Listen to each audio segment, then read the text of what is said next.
2006 की बात है कि लाहौर पाकिस्तान बच्चा पैदा हुआ और वो बच्चा जब 6-7 माह का हुआ तो वो बहुत बीमार होने लग गया। फिर उसके वालिदैन उसको एक लाहौर के बड़े अस्पताल में लेके गए तो वहाँ जाके उसकी तशख़ीस हुई कि इस बच्चे को एक दिल का मर्ज़ है पैदाइशी, जिसे DORV कहा जाता है।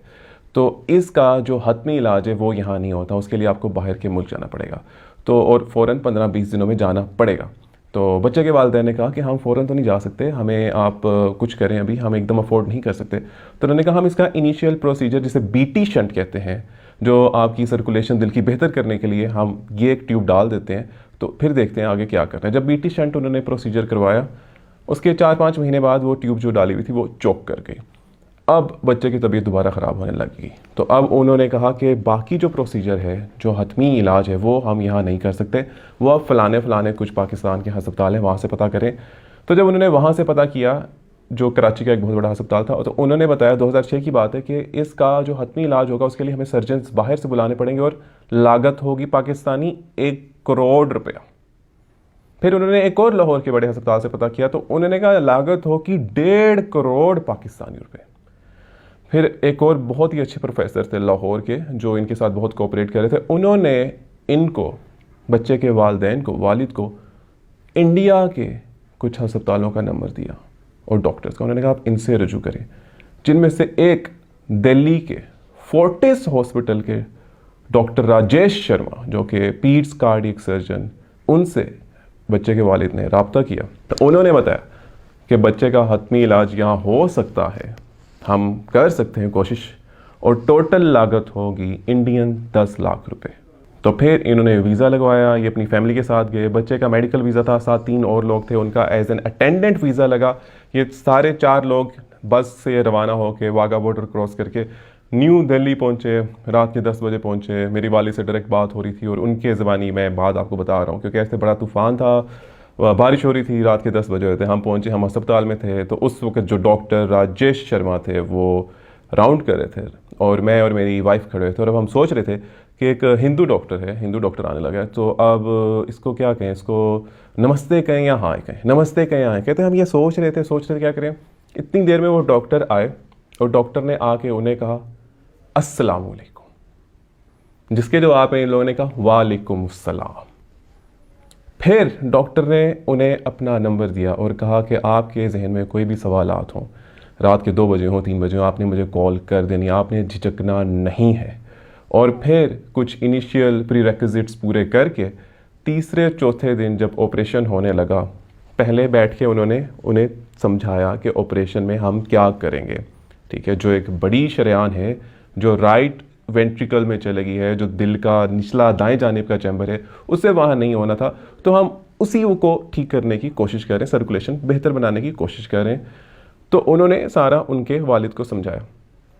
फिर जब ऑपरेशन होने लगा, उससे एक रात पहले दोबारा कॉल आई कि आप फ़ौरन मिलें। जो वालिद साहब थे उनके बच्चे के, वो बहुत ही परेशान हो गए। उन्होंने कहा ऐसा क्या माजरा हो गया। जब वो पहुँचे वहाँ पर तो डॉक्टर राजेश शर्मा ने दोबारा सारा एक ड्राइंग बना के समझा रहे थे। दोबारा बैठे और उन्होंने कहा कि हम पहले ऐसे ऐसे करने लगे थे, मगर ये एंजियोग्राफी और बाकी रिपोर्ट्स देख के हमें पता चला कि कुछ होल्स और भी हैं, तो अब हम ऐसे ऐसे करेंगे। और ये हम आपको बताना चाह रहे थे कि हमारा ये सारा प्रोसीजर होगा, कि वो बता रहे एक एक बात कि हम आपके बच्चे के साथ क्या करने लगे हैं। जिसपे जो वालिद साहब थे उनके बच्चे के, वो कहते ठीक है, बिल्कुल आप बेहतर समझते हैं, आप जैसे बेहतर समझते हैं आप करें। अब जब बच्चे का ऑपरेशन हो गया, वो ICU में एडमिटेड है, ऑलमोस्ट 1 साल का था। टोटल 10 दिन का पैकेज था, जिसमें उन्होंने कहा था 10 लाख रुपए लिए जाएंगे, इंडियन 10 लाख रुपए। तो अब वो जो डॉक्टर थे, वो जब हॉस्पिटल से पार्किंग में जाया करते थे, वहाँ पे रास्ते में ये जो वालिद साहब थे बच्चे के, वो खड़े हो जाया करते थे कि मैं इन्हें रास्ते में पकड़ के पूछूं कि अब क्या हालात हैं, क्या हालात हैं। क्योंकि ICU में वो सिर्फ सुबह 1 मिनट और रात के 1 मिनट, सुबह माँ सुबह बाप, सिर्फ इतना जाने देते थे। तो वो रोज़ाना 7वें 8वें 9वें हर दिन वो उधर पार्किंग के दरमियान खड़े हो जाते कि मैं डॉक्टर को गाड़ी में पहुंचने से पहले, जब वो अपनी ड्यूटी से बाहर जा रहे हैं, मैं पूछूं क्या चल रहा है। तो वो रोज़ाना उधर खड़े होके उनसे सवालात करते थे। तो एक दिन बच्चे के वालिद साहब वहाँ उस पार्किंग स्पॉट में पहुँचने पे लेट हो गए। तो जब वो लेट पहुँचे, लेट से वो 9 बजे पहुँचे थे, वो 9:10 में पहुँचे, तो उन्होंने देखा वो डॉक्टर राजेश वहाँ खड़े हुए हैं। तो डॉक्टर राजेश ने जब उस बच्चे के वालिद साहब को देखा, तो उन्होंने कहा कि मैं आप ही का इंतज़ार कर रहा था कि आज आप यहाँ आए नहीं, आप शायद लेट हो गए होंगे, तो अगर आपने कुछ पूछना है तो मेरे से पूछ लें। तो खैर बच्चे का 10 दिन का पैकेज था, मगर बच्चे को होश नहीं आ रहा था, होश नहीं आ रहा। 10 से 20 दिन हो गए, 20 से 25 दिन हो गए। इनका वीज़ा 60 दिन का लगा हुआ था और अब जो इनका इनिशियल पैकेज था 10 लाख का, वो भी डबल होने लग गया और बच्चे के वालिद के पास इतने फंड्स नहीं थे कि वो अफोर्ड कर सकें।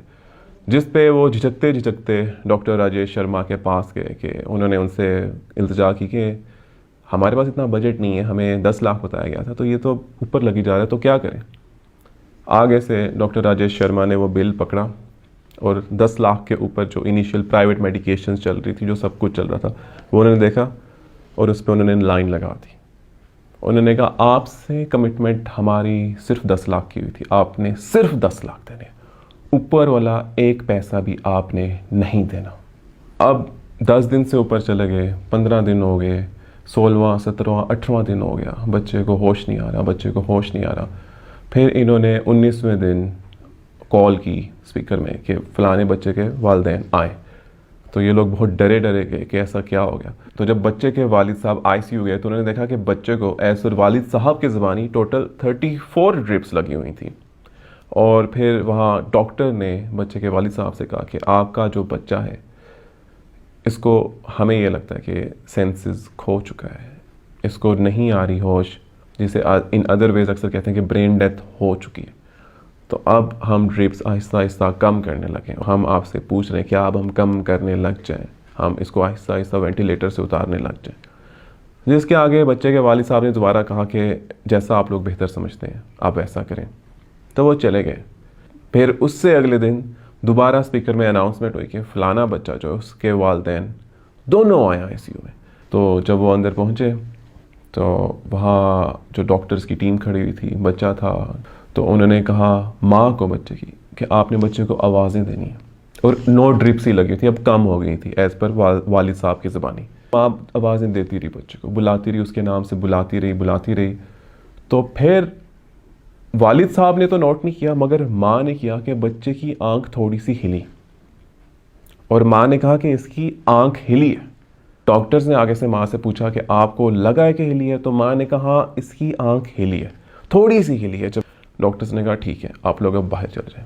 फिर मामूल के मुताबिक अगले दिन दोबारा 1 मिनट के लिए आईसीयू में जब वो गए तो उन्होंने देखा कि 9 की बजाय अब दोबारा 34 ड्रिप्स लगी हुई थी।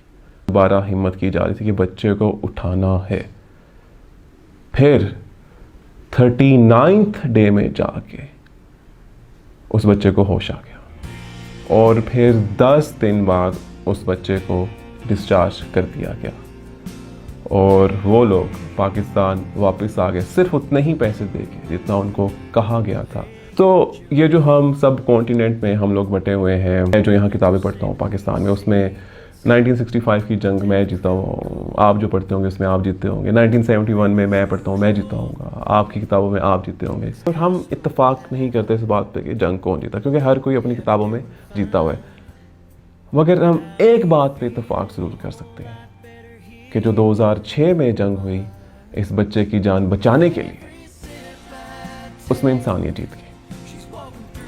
आज वो बच्चा 16 साल का है और उस बच्चे के वालिद साहब अभी भी डॉक्टर राजेश शर्मा को कॉल कर लेते हैं और डॉक्टर राजेश शर्मा कॉल बंद कर देते हैं और कॉल बंद करके कॉल बैक करते हैं और कॉल बैक करके अभी भी उनको गाइड करते हैं। जिस पे बच्चे के वालिद साहब ने कहा कैर अली मुझे समझ नहीं लगी कि डॉक्टर है या फरिश्ता है, क्या है यार ये कैसे डॉक्टर से। आप लोगों से इंशाल्लाह ताला मुलाकात होगी बीइंग अली के अगले एपिसोड में। तब तक अपने साथ वालों का ख्याल रखिएगा। अल्लाह हाफिज।